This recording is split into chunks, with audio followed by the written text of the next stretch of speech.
விவசாயிகளுக்காக ஏராளமான திட்டம். இன்றைக்கு நான் விவசாயம் செஞ்சிட்டு இருக்கிறேன். விவசாயியில் கரும்பு சொன்னாங்க, நான் அதிகமாக கரும்பு பயிரிடுவோம். அதுவும் கரும்பு பயிரிட்டு வெல்லம் காய்ச்சி சர்க்கரை, நாட்டு சர்க்கரை காய்ச்சி அதை எடுத்து விற்பனை செய்கிறோம். அதோட பல பயிர்கள், பருத்தி, கடலை, மஞ்சள், வாழை எல்லாமே நான் நேரடியாக எனக்கு பயிரிட தெரியும்.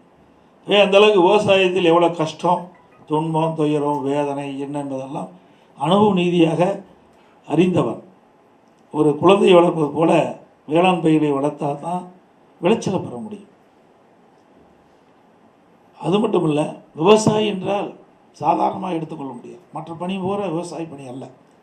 அதற்கு நேரங்காலம் கிடையாது, பகல் இரவு கிடையாது. அனைத்து நேரங்களிலும் வேலை இருக்கக்கூடிய ஒரே தொழில் விவசாய தொழில் தான். அதுக்கு ரெஸ்டே கிடையாது நமக்கு. அதே மாதிரி உபத்தொழில், விவசாய உபத்தொழில் கால்நடை வளர்ப்பு. அந்த கால்நடை வளர்ப்பு நமக்கு ஒரு உபரி வருமானம் வர வேண்டும். அதற்கும் அதிமுக ஆட்சியில் நம்முடைய கள்ளக்குறிச்சி மாவட்டம், சேலம் மாவட்டத்துக்கும் எல்லையில் பிரம்மாண்டம் கொடுத்தோம். 1000 கோடியில் கட்டணும். அதே அந்த அரசு, இந்த அரசு இன்னும் முழுமையாக திறக்கலை. அதனுடைய நோக்கம் என்ன? நான் வெளிநாடு போகும்போது அங்கே ஒரு பால் பண்ணை பார்வையிட்டேன். பஃபலோ பால் பண்ணை பார்வையிட்டேன். அந்த பஃபலோ பால் பண்ணையில் ஒரு நாளைக்கு 1,35,000 லிட்டரு ஒரு பண்ணையிலேருந்து உற்பத்தி பண்ணுறாங்க பால். கிட்டத்தட்ட ஒரு பசு 65 லிட்டர் பால் கறக்குது. அதே மாதிரி இன்றைக்கு கலப்பின பசுக்களை உருவாக்கி விவசாயிகளுக்கு இலவசமாக கொடுத்து விவசாயிகள் ரெட்டிப்பு வருமானம் பெற வேண்டும். அந்த எண்ணத்தின் அடிப்படையில் தான் இந்த கால்நடை பூங்கா ஆராய்ச்சி நிலையத்தை நாங்கள் உருவாக்கணும். அதில் நம்முடைய சீதோஷ நிலைக்கு தக்கவாறு வாழக்கூடிய கலப்பின பசுக்களை உருவாக்கி விவசாயிகளுக்கு கொடுப்பது. ஒரு நாளைக்கு 40 லிட்டர் பால் கறக்கக்கூடிய அளவிற்கு பசு உற்பத்தி கொடுக்கும். இந்த அரசாங்கம் அதுலேயும் அரசியல் கால் புரட்சி கொண்டு விவசாயிகளுக்கு கிடைக்க வேண்டிய அற்புதமான திட்டத்தையும் முடக்கி வச்சிருக்கிறாங்க. 4 வருஷம் ஆச்சுங்க. நான் இருக்கும்போது மேக்சிமம் 10% தான் எஞ்சி இருந்தது. அதுவும் மருத்துவக் கல்லூரி நானே திறந்துட்டேன். நான் இருக்கும்போதே திறந்துட்டேன். இந்த ஆராய்ச்சி நிலையம் கொண்டு வந்து திறக்கப்பட்டு அது நடைமுறைக்கு வந்திருந்தா இந்த நான் சொன்ன இந்த செயல்பாடெல்லாம் உணர்ந்தால் விவசாயிகளுக்கு இந்த கலப்பின பசுகளை கொடுத்துருக்கலாம். அதுவும் ஆடு வளர்க்குறோம். இந்த ஆடு வளர்க்கும் பார்த்தீங்கன்னா நாம் ஒரு வீட்டில் வளர்த்தோன்னா ஒரு ஆண்டுக்கு 20 கிலோ வருது சொன்னால், ஆராய்ச்சி நிலையத்தின் மூலமாக கண்டுபிடிக்கப்பட்ட ஆடு 40 கிலோ எடை கொண்ட ஆடு வரும். அப்போ நம்ம ரெட்டிப்பு வருமானம் கிடைக்கும். கோழி வளர்ப்பு, பன்றி வளர்ப்பு, மீன் வளர்ப்பு இதெல்லாம் இந்த ஆராய்ச்சி நிலையத்தில் கண்டுபிடித்து நம்முடைய பகுதிக்கு விவசாயிகளுக்கு தேவையான அளவுக்கு நம்முடைய சீதோசனைக்கு தக்க அளவுக்கு இந்த கால்நடை வளர்ப்பை கொண்டு வர வேண்டும் என்ற அடிப்படையில் தான் இதையெல்லாம் செயல்படுத்த தொடங்கணும். பிரம்மாண்டமாக கட்டி அப்படியே காட்சி அளிக்குது. வரும்போது கூட நான் பார்த்துட்டு தான் வந்தேன். உண்மையிலேயே மன வேதனை அடையுது. அது மட்டும் இல்லை, உங்களுக்கு தெரிஞ்சிருக்குமே தெரியாது, நம்மெல்லாம் பால் உற்பத்தி நமக்கு அப்பப்போ பால் உற்பத்தி பண்ணி நம்ம ஒரு உபத்தொழிலாக வச்சுருக்கிறோம். நம்ம வீட்டுக்கு தேவை போக சில பேர் அங்கே இருக்கிற பால் பண்ணைக்கு நம்ம பாலை விற்பனை செய்கிறோம்.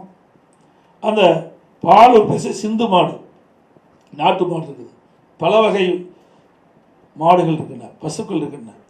இப்போ காலக்கண்ணுட்டி போட்டால் சிந்து மாட்டில் அதிகமாக பால் கொடுக்க மாட்டாங்க. அது நமக்கு பிரயோஜனம் இல்லாத போயிடும்.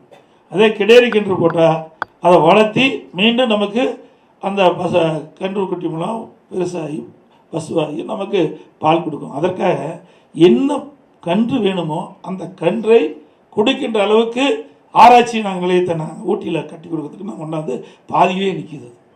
50 கோடி ரூபாயில் இல்லை. ஆக விவசாயிகளுக்கு எந்தெந்த வகையில் நன்மை கிடைக்க வேண்டும். விவசாயிகளுக்கு நாட்டு மாட்டில் காளைக்கணுன்னா காளைக்காலை, அதே மாதிரி சிந்து மாட்டில் கிடேரிக்கணுன்னா கிடேரிக்கன்று, இப்படி ஒவ்வொன்றையும் பார்த்து பார்த்து செயல்படுத்திய அரசாங்கம் அதிமுக அரசாங்கம்.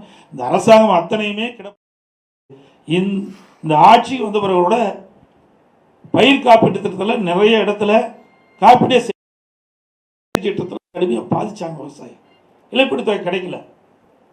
நான் முதலமைச்சர் இருக்கும்போது கிட்டத்தட்ட 12,000 கோடி இந்தியாவிலேயே அந்த இயற்கை சீற்றத்தால் பாதிக்கப்பட்ட விவசாயிகளுக்கு அந்த பயிர் காப்பீட்டு திட்டத்திலிருந்து பாதிக்கப்பட்ட விவசாயிகளுக்கு 12,000 கோடி நான் பெற்று தந்தேன்.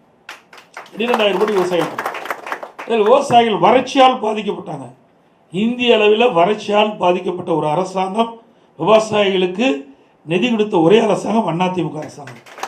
2248 கோடி கொடுத்தோம். இதையெல்லாம் எதற்காக சொல்லி சொன்னால், விவசாயி என்பது ஒரு பிரதான தொழில்.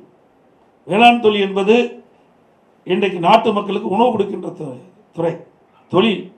அதை சிறப்பாக செயல்படுத்த வேண்டும் என்ற எண்ணம். அது மட்டும் இல்லை, 1/4/2021 முதல் அதிமுக ஆட்சி இருக்கும்போது நான் அறிவித்தேன், ஜீவோ போட்டேன். அதில் தேர்தல் வந்தனால 1/4/2021 நடைமுறைப்படுத்தப்படும் சொல்லி விவசாயிகள் எந்த நேரத்துக்கு போனாலும் பம்பு செட்டை இயக்கினா மும்முனை மின்சாரம் 24 மணி நேரம் விவசாயிகளுக்கு மும்முனை மின்சாரம் கொடுக்கப்பட வேண்டும் என்று உத்தரவை வழங்கிய அரசாங்கம் அதிமுக அரசாங்கம். இப்படி விவசாயியுடைய கோரிக்கை முழுவதும் நிறைவேற்றப்பட்டது. கரும்பு விவசாயிகள் என்னிடத்திலே 8 கோரிக்கை அடங்கிய மனுவை கொடுத்திருக்கிறார்கள். அதை நிச்சயமாக என்னுடைய அரசு பரிசீலித்து உங்களுக்கு உதவி செய்யும் என்ற செய்தி இந்த நேரத்தில் சொல்லி, இங்கே வருகின்றிருக்கின்ற அத்தனை விவசாயிகளும், விவசாய சங்க நிர்வாகிகளும், தலைவருக்கும் நன்றி தெரிவித்து விடுபடுகிறேன். நன்றி. செய்திகளை உடனுக்குடனும் துல்லியமாகவும் தெரிந்து கொள்ள சப்ஸ்கிரைப் பண்ணுங்க.